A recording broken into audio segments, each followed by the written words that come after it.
It's the Gold Mike Podcast, where the mic is gold, and this is a podcast. I'm your host, Mark Paul, and today we got a video of a woman in California, the biggest Democrat state aside from New York, explaining the anti-black racism that comes from the Latino community. And I just think that it's preposterous that we have anti-black Latinos in our community who acts as if, we are neighbors and we're brothers and sisters, but behind closed doors, they speak all types of anti-black rhetoric. So let's get into the video. Boom. There's the video, and let's go.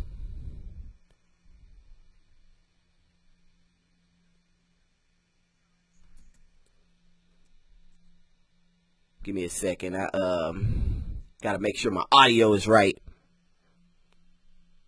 All right, now let's go. With non-black people in LA, and it's more weird interactions than. And like I said, I'm not going to sit up here. I said that it's California, but it's mostly Los Angeles, my hometown, Los Angeles, who we have an abundance of anti-black Hispanics. But let's continue. When I was in Alabama, I'm gonna give y'all a few, give y'all a taste. And it's been happening every week. So first I went to dinner, one of my friends' birthdays, and the server was weird. He was making weird jokes and just being odd, and the jokes was not landing. He was not funny. He was not that guy. You hear that? You have a server who is making odd jokes, and I'm just guessing that the server is Hispanic. But let's go. Anyway, so I ordered a watermelon margarita. You know what the fuck this is going. So I was like, I'll take the watermelon. Did you just set yourself up for that, ordering a watermelon martini? Come on now. I think you just set yourself up for that one. But that's still no excuse. I hope it's good, whatever. He was like, oh, if you like watermelon, you'll like it. And I was like, oh, you saying that 'cause I'm black? That's my usual go-to, whatever. And he was like, actually, yes. You hear that? She asked, he say that if you like watermelon, you'll love this. And she say, are you saying that because I'm black? And he laughs and say, yes. Interesting. But let's go. I was like, no, what? And he was like, while you're at it, you should order the fried chicken sliders and the watermelon salad. I said, there's no fucking. Wow. See, you look at this and this is supposed to be funny. I guess this is funny to them, but this is not particularly funny. But let's go. On my mom just happened. On God. On everything I love. So then we asked for a new server, so that happened. Then I was at a gay bar and I was just minding my black business, looking good, you know what I'm saying? And one of the gay dudes came up to me. He was like, first of all, bitch, I just want to tell you, you're the baddest bitch in here. I wish that I could fucking be you. You are gorgeous. You are a queen. You are everything. And he was like, hey, did you just get your braids done last week? Mind you, I had locks. I didn't even have braids. So basically, he was being condescending by giving somewhat of a compliment, but then undermining her hairstyle in the process. But let's go. And I was like, no. And he was like, you have no new growth. Where the hell you learned that word?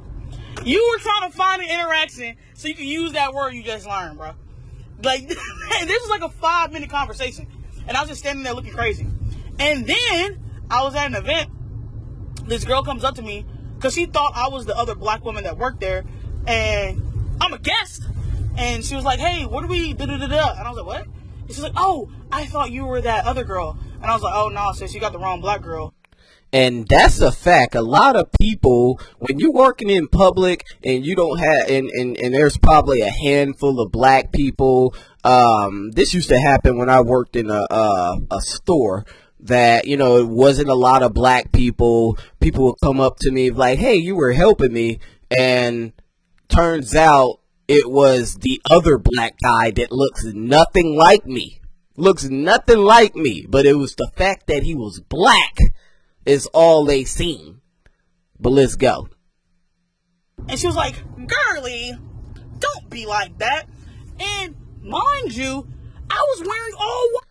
What do you mean don't be like that? What do you mean don't be like that? How is somebody going to tell someone how to react to you practically disrespecting them, you know? But let's go. And me and the other girl didn't look anything alike, which prompted me to think this. When non-black people speak to black people, they don't notice anything other than that you're black. Like, that's what I learned that day. Like, she didn't pay attention to our hair, my features, my outfit, nothing. She just knew both of us are black, so it had to be me, right? It's so weird here, bro. It's so weird. For her.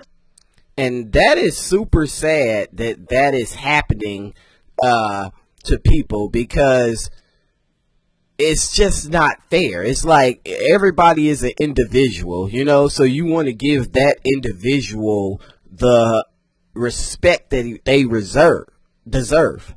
So I'm not going to spend too much more time on this. I just really wanted to show y'all this video where she explained 3 incidents of anti-black rhetoric, you know, just in her everyday life living in Los Angeles, California. And I think that that type of stuff needs to be abolished, you know? It's like that mindset needs to be reconditioned to thinking, you know, a little bit more on a fair playing field, you know? But like I said, I'm not going to spend too much more time on this. I'm going to end it here.